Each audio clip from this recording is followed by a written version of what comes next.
د چرګ هګۍ. یو چرګ به هر سهار بانګونه وهل. یوه ورځ یې خاوند ورته وویل: ګوره چرګه، که بیا دې بانګ کړی و نو سر به دې غوڅ کړم.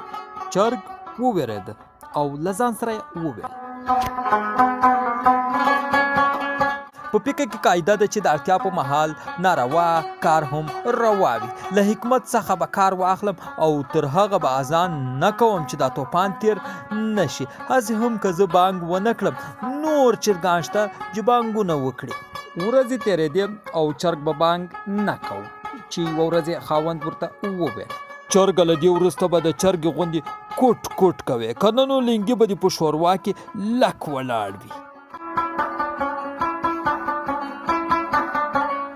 چرګ یو ځل بیا له ځان سره وویل: هسې هم په فکر کې قاعده شته چې د اړتیا په مهال ناروا کار روا وي.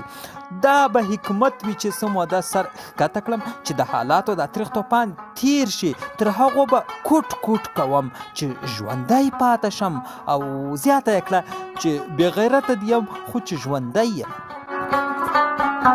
ورځې تېرېدې او بیچاره چرګ چې یو وخت کې به یې په ویاړ سره د دنګو دیوالونو په سرونو بانګونه وهل، اخوا دېخوا به یې منډې وهلې.